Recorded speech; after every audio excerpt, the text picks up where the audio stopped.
കവിഞ്ഞൊഴുകുമി അനുഗ്രഹം നിറഞ്ഞൊഴുകുമി അനുഗ്രഹം കവിഞ്ഞൊഴുകുമി അനുഗ്രഹം നിറഞ്ഞൊഴുകുമി അനുഗ്രഹം എൻ പാപവും ശാപവും ഒഴുകി ദൂരയാ ഞാൻ സൗഖ്യമാ നീതിയായ ദൈവ പൈതലാ യേശുവിൻ സ്വന്തമായി തീർന്നു ഞാൻ എന്നെന്നും കവിഞ്ഞൊഴുകുമി അനുഗ്രഹം നിറഞ്ഞൊഴുകുമി. കവിഞ്ഞൊഴുകുന്ന അനുഗ്രഹത്തിലേക്ക് സ്വാഗതം. നമുക്കൊന്നിച്ച് ആയിരിക്കാൻ വീണ്ടും കർത്താവ് കരുണ ചെയ്തു. അതോർത്ത് ഞാൻ കർത്താവിനെ സ്തുതിക്കുന്നു. ഈ കഴിഞ്ഞ ദിവസങ്ങളിൽ നിങ്ങളെല്ലാവരും ശക്തമായി പ്രാർത്ഥിച്ചു. ഒറീസയിലെ റൂർക്കലയിൽ കർത്താവ് അയച്ചു. വളരെ മനോഹരമായ ഒരു അനുഭവമായിരുന്നു.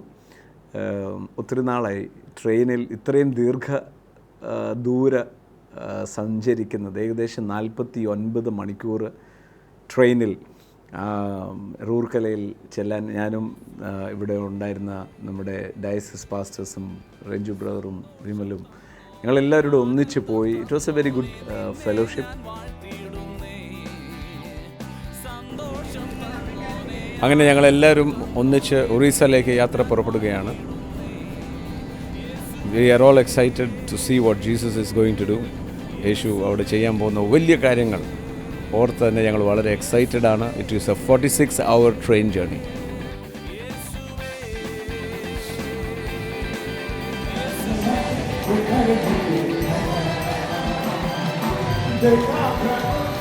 അങ്ങനെ ഞങ്ങൾ റൂർക്കലയിൽ എത്തിയിരിക്കുകയാണ്. ഇവിടുത്തെ സഭകളുടെ pastors over here were there in the railway station and we are excited. ഞങ്ങൾ വളരെ പ്രതീക്ഷയോടെയാണ് ഇവരും ഇരിക്കുന്നത്, ഞങ്ങളും ഇരിക്കുന്നത്.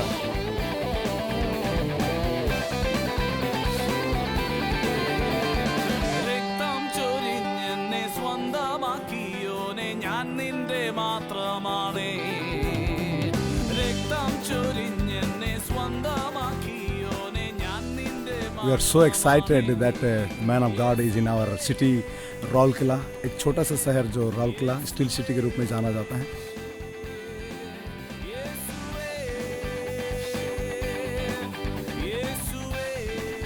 ഞാനിരിക്കുന്ന ഈ ഓഡിറ്റോറിയത്തിൽ നമ്മുടെ മീറ്റിംഗ് ആരംഭിക്കാൻ പോകുന്നത്. ഈ ശൂന്യമായി കിടക്കുന്ന കസേരകളിൽ ആത്മാക്കൾ വന്നിരിക്കും, പാസ്റ്റേഴ്സ് ആയിരിക്കും. വലിയ ഉത്സാഹമാണ് യേശുവിൻ്റെ പ്രവൃത്തി കാണുവാൻ. നിങ്ങൾ എന്നോട് കൂടെ പ്രാർത്ഥിക്കാനുള്ളത് അതിനേക്കാളും വലിയ പ്രോത്സാഹനം. സോ പ്രാർത്ഥിക്കണം. Something great is going to happen.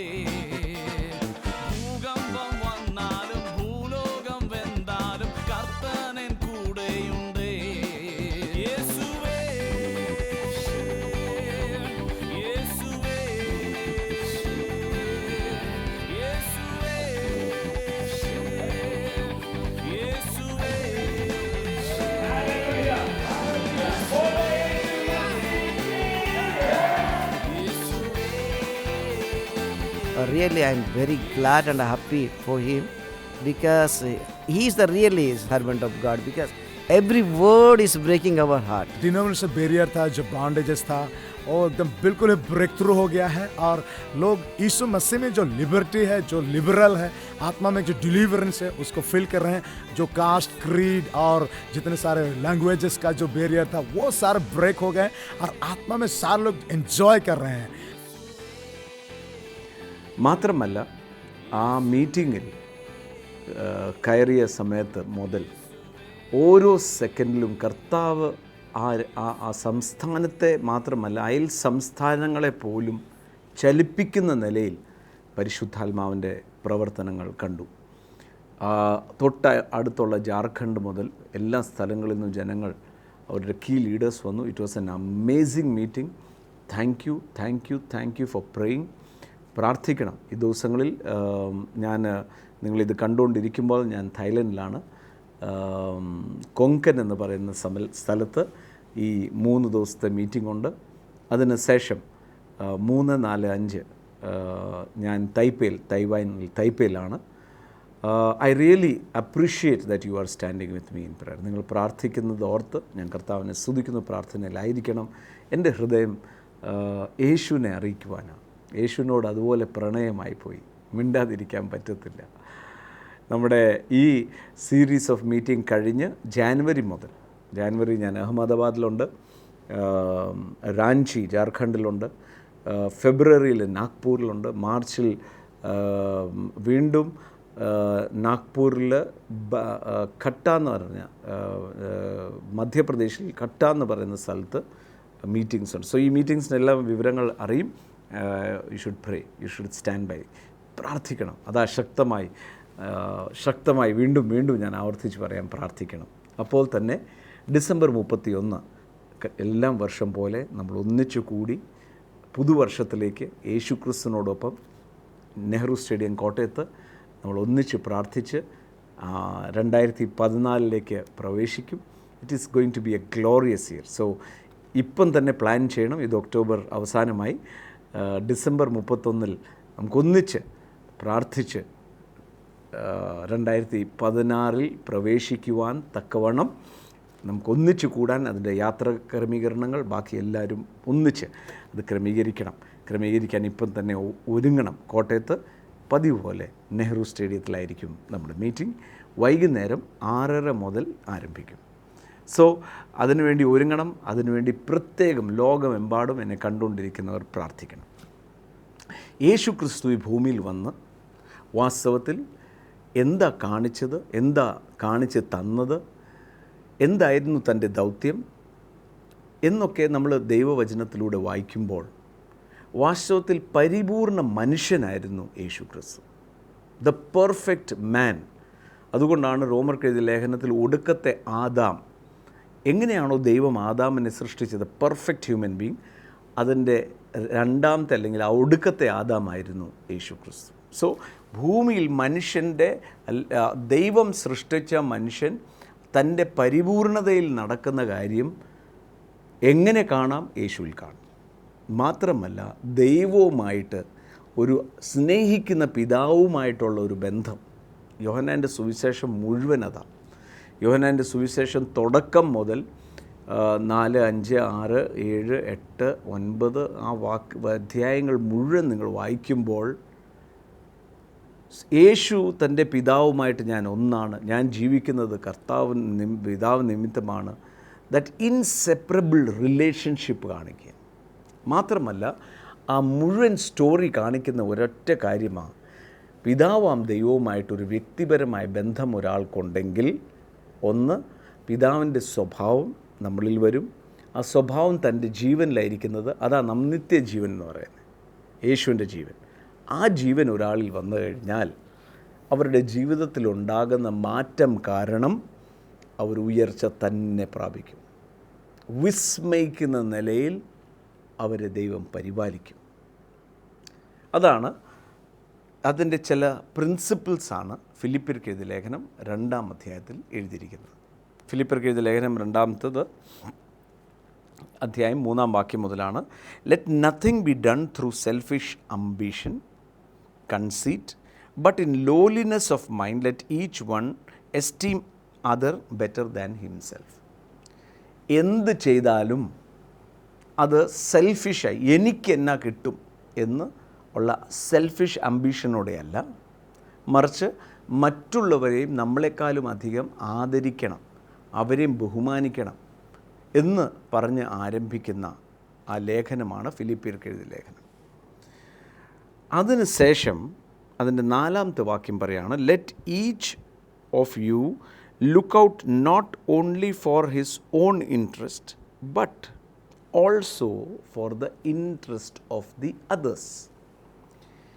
ഞാനൊരു കാര്യം ചെയ്യുമ്പോൾ ഇതിനകത്ത് എനിക്ക് ലാഭം എന്ത് കിട്ടുമെന്നല്ല, ഈ എടുക്കുന്ന തീരുമാനം, ഈ പറയുന്ന വാക്കുകൊണ്ട് മറ്റുള്ളവരെയും കൂടെ കരുതിക്കൊണ്ട് വേണം ചെയ്യാൻ. എന്ന് പറഞ്ഞാൽ മറ്റുള്ളവരെ വ്രണമേൽപ്പിക്കാനോ മുറിവേൽപ്പിക്കാനോ ഒരു വാക്ക് പറയരുതെന്ന് മാത്രമല്ല, എന്നെ അയച്ച ദൈവത്തിന് പ്രസാദകരമാണോ അത് ഞാൻ മനസ്സിലാക്കി സ്റ്റെപ്പ് എടുത്ത് വെക്കണം. ഓരോ നമ്മുടെ ദിവനം തോറും, ഇന്ന് പ്രഭാതത്തിലും എന്നെ കണ്ടുകൊണ്ടിരിക്കുമ്പം ഇങ്ങനെ ഒരു തീരുമാനമെടുക്കണം. ദൈവം എൻ്റെ ജീവിതത്തിൽ ചെയ്ത എല്ലാ നന്മകൾക്കായി നന്ദി, സ്തോത്രം ചെയ്യണം, സ്തുതിക്കണം. പലപ്പോഴും സംഭവിക്കുന്നത്, നടന്ന കാര്യങ്ങൾക്ക് സ്തുതിക്കാതെ നടക്കാത്ത കാര്യം ഓർത്ത് വിലപിക്കുകയും ചെയ്യുകയും പരാതിയും പെറുവെറുപ്പും നമ്മൾ ചെയ്യുക. പല പ്രാവശ്യം ഞാൻ പലരുടെയും ജീവിതത്തിൽ കണ്ടിട്ടുള്ള അനുഭവം അതാണ്. എന്താണെന്ന് ചോദിച്ചാൽ, അവർ ആരായിരുന്നു, അവിടുന്ന് ദൈവം കൈക്ക് പിടിച്ച് നടത്തിയ വിധങ്ങൾ മറന്നു കളഞ്ഞ് ഇന്ന് കിട്ടിയിട്ടില്ലാത്ത ലിസ്റ്റുകളുമായി നടക്കുക. അതുകൊണ്ട് എന്താ സംഭവിക്കുന്നത്? വേദപുസ്തകത്തിൽ വളരെ വ്യക്തമായി ഇങ്ങനെ എഴുതിയിരിക്കുന്നത്, അവർ കംപ്ലൈൻറ്റ് ചെയ്തത് കൊണ്ട് തന്നെ അവർ നശിക്കാനിടയായി തീർന്നു. എന്തുകൊണ്ട് അവർ നശിക്കാനിടയായി തീർന്നു? ദൈവം നശിപ്പിക്കുന്നവനാണോ? അല്ലേ അല്ല. ദൈവം ഒരിക്കലും നശിപ്പിക്കുന്നവനല്ല. കംപ്ലൈൻറ്റ് എങ്ങനെയാണ് വന്നത്? ദൈവവുമായിട്ട് വ്യക്തിപരമായ ബന്ധം എവിടെ മുറിയോ അവിടെയാണ് നമുക്ക് പെറുപെറുപ്പ് വരുന്നത്, കംപ്ലൈൻറ്റ് വരുന്നത്. അവിടെയാണ് നമ്മുടെ അഹങ്കാരം, നമ്മുടെ പ്രൈഡ് കയറി വരുന്നത്. പിന്നീട് എടുക്കുന്ന സ്റ്റെപ്പുകളെല്ലാം നമ്മൾ ജഡത്തിലാണ് എടുക്കുന്നത്, പറയുന്നത് പക്ഷേ ദൈവം പറഞ്ഞിട്ടാണ് എടുത്തത്.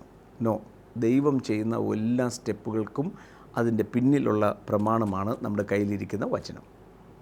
വചനത്തിൽ എഴുതിയിരിക്കുന്നതിന് വിപരീതമായിട്ടുള്ളൊരു സ്റ്റെപ്പ് എടുക്കാൻ നമുക്ക് അധികാരമില്ല. അങ്ങനെയാണെങ്കിൽ തൊട്ട് താഴെ ഇങ്ങനെയാണ് പറയുന്നത്, ലെറ്റ് ദിസ് മൈൻഡ് എന്ന് പറഞ്ഞാൽ ഈ മുമ്പിൽ പറഞ്ഞ സെൽഫിഷ് അംബിഷനോ മറ്റുള്ളവരെ കരുതാത്ത രീതിയിലല്ല, മറ്റുള്ളവരെ കരുതുകയും എൻ്റെ സ്വന്തം ഇൻട്രസ്റ്റ് അല്ല മറ്റുള്ളവരുടെ ഇൻട്രസ്റ്റുമായിരിക്കണം ഞാൻ ഒരു തീരുമാനമെടുക്കുന്നത്. അങ്ങനെയുള്ള മൈൻഡ് നിങ്ങളിലുണ്ടായിരിക്കട്ടെ, മനസ്സ് നിങ്ങളിലുണ്ടായിരിക്കട്ടെ എന്ന് പറയുമ്പോൾ, let this mind be in you which was also in Christ Jesus. യേശുവിൻ്റെ അകത്തുണ്ടായിരുന്ന ഇതേ മനസ്സ്. താൻ ഒരു രോഗിയെ സൗഖ്യമാക്കുമ്പോൾ, യേശു ഒരു രോഗിയെ സൗഖ്യമാക്കുമ്പോൾ ഇത് കാരണമായി എത്ര പബ്ലിസിറ്റി കിട്ടുമെന്ന് താൻ നോക്കില്ല. മറിച്ച് രോഗിയായിരിക്കുന്നവൻ്റെ വേദന കണ്ട് മനസ്സലിഞ്ഞ് സൗഖ്യമായി. അപ്പോൾ തന്നെ കൊളക്കടവിൽ കിടക്കുന്നവൻ അവിടെ പരാതിക്കാരനാണ്. പരാതി പറഞ്ഞ് ആണ്ട് കുറേയായി പരാതി പറയുന്നത്, എനിക്ക് എന്നെ ആരും കുളത്തിലിറക്കാനില്ല, ഇതില്ല അതില്ല എന്ന് പറയുമ്പോൾ യേശു വന്ന് പരാതി കേട്ട് കൈ കൊടുത്തില്ല. പക്ഷെ നിനക്ക് മനസ്സുണ്ടോ? ചാടി എഴുന്നേറ്റോ എന്ന് പറഞ്ഞാൽ, പരാതിയും പെറുപെറുപ്പും പറയുന്ന ഒരാളോട് ബി ക്വയറ്റ്, മിണ്ടാതിരി എന്ന് പറയുന്ന നിലയിൽ ആയിരുന്നു കർത്താവ് അവിടെ വാക്ക് പറഞ്ഞത്. തൻ്റെ എല്ലാ ശുശ്രൂഷ ചെയ്യുമ്പോഴും അതിൻ്റെ പിന്നിലത്തെ പ്രചോദനം തനിക്ക് കിട്ടുന്ന ഫെയിമോ തനിക്ക് കിട്ടുന്ന അംഗീകാരമോ അല്ല, മറിച്ച് ആ വാളുടെ വിടുതലായിരുന്നു. അതാ ലെറ്റ് ദിസ് മൈൻഡ്, അവൻ്റെ ഇൻട്രസ്റ്റിനല്ല മറ്റുള്ളവരുടെ ഇൻട്രസ്റ്റിനായിരിക്കണം നമ്മുടെ എല്ലാ പ്രവൃത്തി. എന്നിട്ട് 6, 7, 8 തൻ്റെ ഗോഡ്ലിനെസ്സിനെ കാണും. who being form of God did not consider it robbery to be equal with God, but made himself of no reputation, taking a form of a bond servant, coming in the likeness of men. നോക്ക്, തനിക്ക് വേണമെങ്കിൽ ഞാൻ ദൈവമാണെന്ന് പറഞ്ഞ് സ്വർഗത്തിലിരിക്കാം. എന്നാൽ യേശു ചെയ്തത് നമ്മെ സ്നേഹിച്ചതുകൊണ്ട് ഒരു മനുഷ്യനായി തീർന്നു. ഇതുപോലൊരു ത്യാഗം. ഞാനിവിടെ ഇരിക്കുമ്പോൾ എന്നോടൊരു 1 വയസ്സുകാരി എൻ്റെ വസ്ത്രമിടാവണമെന്ന് ചോദിച്ചാൽ സ്നേഹം കാരണം ഞാൻ വേണേൽ വലിച്ചിടിക്കും. പക്ഷേ ഇറ്റ് വിൽ ബി വെരി ഡിസ്കംഫർട്ടായിരിക്കും. ഒരിക്കലും അത് സുഖകരമായ ഒരു അനുഭവമല്ല. പക്ഷേ യേശു ഓർത്ത് നോക്കിക്കുക, ലോകത്തിൽ മുഴുവൻ നിറഞ്ഞു നിൽക്കുന്ന, ഈ ലോകം മാത്രമല്ല ഭൂഖണ്ഡങ്ങളെ സൃഷ്ടിച്ചവൻ ഒരു മനുഷ്യ ശരീരത്തിനകത്ത് തന്നെ ഒതുക്കുക. എന്തിനാണെന്ന് ചോദിച്ചാൽ ആ മാനവരാശിയെ രക്ഷിക്കാൻ. പ്രിയമുള്ളവരെ, എന്നെ കണ്ടുകൊണ്ടിരിക്കുമ്പോൾ ഒരു കാര്യം ഓർത്തോണം, യേശു ക്രിസ്തുവിലെ കർത്താവായി വിശ്വസിച്ചതാണോ എങ്കിൽ ഒരു നാളും പരാജയപ്പെടാൻ സമ്മതിക്കത്തില്ല, ലജ്ജിപ്പാൻ സമ്മതിക്കത്തില്ല. ദിനംതോറും ജയോത്സവമായി നടത്തും. ഉറപ്പായിട്ട് കാര്യമാണ്. പല കാര്യങ്ങളിലും നമുക്ക് എന്തുകൊണ്ടാണ് ഇത് നടക്കുന്നതെന്ന് നമുക്ക് അറിഞ്ഞുകൂടാ. പക്ഷെ തിരിഞ്ഞൊരു ദിവസം നോക്കുമ്പോൾ നമുക്ക് മനസ്സിലാകും, അതിലൂടെ ഞാൻ കടന്നു പോയത് കൊണ്ട് ഒരു കാര്യം ഞാൻ പഠിച്ചു, എന്നെ ശക്തനാക്കുന്ന ഒരുവനുണ്ട്. ആ യേശു ക്രിസ്തു മുഖാന്തരം എനിക്ക് സകലതും ചെയ്യാൻ സാധിക്കും.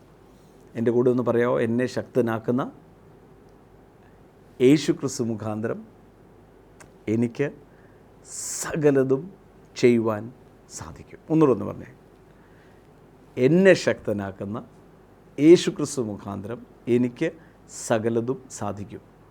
എന്നെ ശക്തനാക്കുന്ന, അതായത് എൻ്റെ ശക്തി കൊണ്ടല്ല, ഞാൻ ശക്തനാകുന്ന ഒരു സ്രോതസ്സുണ്ട്. അതാണ് യേശു. യേശു എന്ന് പറയുന്നത് ദൈവവചനമാണ്. ആ വചനത്തെ കേട്ടനുസരിക്കുന്ന ആരും ലജ്ജിച്ചു പോകത്തില്ല. അതുകൊണ്ടാണ് യേശുവിനെ കുറിച്ച് പറയുകയാണ്, താൻ തന്നെ താഴ്ത്തി. And being found in appearing as a man he humbled himself and became obedient to the point of death, even to the death of the cross. ഇവിടെ പറയുകയാണ്, യേശു അനുസരണമുള്ളവനായി തീർന്നു. താൻ അനുസരിക്കാൻ വേണ്ടി മരണം എന്ന് പറയുന്നത് ഏറ്റവും നീചമായ മരണത്തിന് പോലും താൻ കീഴ്പ്പെടാൻ തയ്യാറായി. നമ്മൾ ഓർക്കുന്നുണ്ട്, യേശു ക്രിസ്തു ഗത്സമനയിൽ പോയി പ്രാർത്ഥിക്കുമ്പോൾ വാസ്തവത്തിൽ യേശു പറഞ്ഞത്, വേറെ എന്തെങ്കിലും മാർഗമുണ്ടോ പിതാവേ? ഞാൻ തന്നെ ഇതിനകത്തൂടെ കടന്നു പോകണോ? ഒരു മനുഷ്യനായി പാപമായി തീർന്നപ്പോൾ എന്നാ പറയേണ്ടി ഈ അങ്ങ് വിങ്ങുവാണത്. വിങ്ങിക്കൊണ്ട് പറയാ, is there any the way? എന്നിട്ട് അവസാനം പറയാം, എന്നാൽ എൻ്റെ ഹിതമല്ല അങ്ങയുടെ ഹിതം നടക്കണം. പ്രിയമുള്ളവരെ, നമ്മുടെ ഓരോരുത്തരുടെ കാര്യങ്ങളിൽ ആ മനസ്സ് നമ്മുടെ ഉള്ളിലുണ്ടായിരിക്കണം. നമ്മുടെ ഒരു വാക്കോ പ്രവൃത്തി കൊണ്ടോ ഒരു സമൂഹം മുഴുവൻ മോശക്കാരാകരുത്. എൻ്റെ അപ്പൻ്റെ പേര് കളയാൻ ഞാൻ അതിന് വകുപ്പില്ല. ഞാൻ എപ്പോഴും കർത്താവിൻ്റെ നാമത്തെ മഹത്വപ്പെടുത്തും. അങ്ങനെ ഒരു മനസ്സോടെ നടക്കുമ്പോൾ യു ബിക്കം ലൈക്ക് ക്രൈസ്റ്റ്. സ്വർഗത്തിലെ സ്ഥാനാപതി ക്രിസ്തുവിന് പകരമായി നിൽക്കുന്നു. അപ്പോൾ യേശുവിനെ കുറിച്ച് പറയാണ്, ഇങ്ങനെ താൻ അനുസരണത്തിന് വേണ്ടി പിതാവിനെ പ്രസാദിപ്പിക്കുവാൻ പിതാവിൻ്റെ വാക്ക് അനുസരിച്ചത് മാത്രമല്ല, ആ അനുസരണ മുഖാന്തരം മരണത്തിന് പോലും ഏൽപ്പിക്കും. എന്നിട്ട് അടുത്ത വാക്ക് പറയാം, therefore God exalted him. താൻ മരണത്തിന് തന്നെ ഏൽപ്പിച്ചപ്പോൾ ദൈവം തന്നെ ഉയർത്തി. ഇത് പറഞ്ഞതിന് ശേഷം പൗലോസ് വളരെ മർമ്മപ്രധാനമായ ഒരു കാര്യം പറയാം. യേശുവിൻ്റേതായ എടുത്തത് എക്സാമ്പിൾ. യേശു ഭൂമിയിൽ വന്നു, താൻ പിതാവിനെ അനുസരിച്ചു, അയച്ചവനെ അനുസരിച്ചു. അതുകൊണ്ടാണ് തന്നെ നല്ലൊരു അപ്പോസ്തലൻ എന്ന് വിളിക്കുന്നത്. എബ്രായർക്ക് എഴുതിയ ലേഖനത്തിൽ പറയാം, he was faithful to the one who appointed and sent. Appoint ചെയ്ത പിതാവിനോട് താൻ വിശ്വസ്തനായിരുന്നു. തനിക്കൊരു കംപ്ലൈൻറ്റുമില്ലായിരുന്നു. ഹംബിൾ ചെയ്തു, താന്നു, അനുസരിച്ചു. അതുകൊണ്ട് ദൈവം തന്നെ ഉയർത്തി. എന്നിട്ട് പറയാണ് 12ാമത്തെ വാക്യം, therefore my beloved. therefore എന്ന് പറയുമ്പോൾ എൻ്റെ അർത്ഥം ഇതിൻ്റെ മുമ്പിൽ ഞാൻ പറഞ്ഞ കാര്യത്തിൻ്റെ തുടർച്ചയാണ്. therefore my beloved എന്താണ്? യേശുവിനെക്കുറിച്ച് ഞാനൊരു കാര്യം പറഞ്ഞു വന്നു. നിങ്ങൾക്കറിയാം, എഫീഷ്യർക്ക് എഴുതിയ ലേഖനത്തിൽ യേശുവിനെ ജീവിപ്പിക്കുകയും ഉയർപ്പിക്കുകയും ഇരുത്തുകയും ചെയ്തു എന്ന് പറഞ്ഞതിന് ശേഷം അടുത്ത വാക്ക് ഇത് സഭയ്ക്ക് കൊടുത്തു. അധികാരം ആർക്ക് കൊടുത്തു? സഭയ്ക്ക് കൊടുത്തു. എന്ന് പറഞ്ഞാൽ എനിക്ക് കൊടുത്തു, എനിക്ക് ദാനമായി കിട്ടി. ഇവിടെ ഒരു ഉയർച്ച പറയുക. അങ്ങനെ യേശുവിനെ ദൈവം ഉയർത്തി. എങ്ങനെ ഉയർത്തി? സകല നാമത്തിനും അത്യന്തം മീതെ. 2, എല്ലാ മുഴങ്കാലും തൻ്റെ മുമ്പിൽ മടങ്ങും. ആ ഒരു അനുഗ്രഹം കിട്ടിയത് താൻ അനുസരിച്ചതുകൊണ്ട്. താൻ അപ്പൻ്റെ മുമ്പിൽ പ്രസാദകരമായി നിന്നു. തൻ്റെ ഇൻട്രസ്റ്റ് അല്ല, ബാക്കി എല്ലാവരുടെയും ഇൻട്രസ്റ്റ് നോക്കി. ആ മൈൻഡ്, ആ മെൻറ്റാലിറ്റി പരിശുദ്ധാത്മാവിനെ നമുക്ക് നൽകാൻ പറ്റത്തുള്ളൂ. സോ പരിശുദ്ധാത്മാവ് അത് ദാനമായി നമുക്ക് തന്നു. എന്നിട്ട് പൗലോസ് പറയാം, അതുകൊണ്ട് therefore my beloved, as you have always obeyed, do not in my presence but also now much more in my absence work out your own salvation with fear and trembling. നമുക്ക് ദൈവം ദാനമായി തന്ന രക്ഷ നിങ്ങൾ അനുസരണത്തോടെ അത് വർക്കൗട്ട് ചെയ്യണം.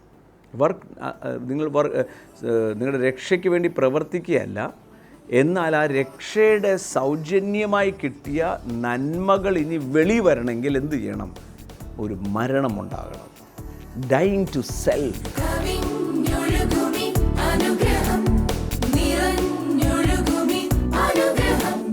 Therefore, my beloved, എൻ്റെ പ്രിയമുള്ളവർ, loved by God, loved by me, നിങ്ങൾ എൻ്റെ മുമ്പിൽ അനുസരിക്കുന്നു. Therefore, my beloved, as you have always obeyed me, not only in my presence but also in my absence, working out your salvation.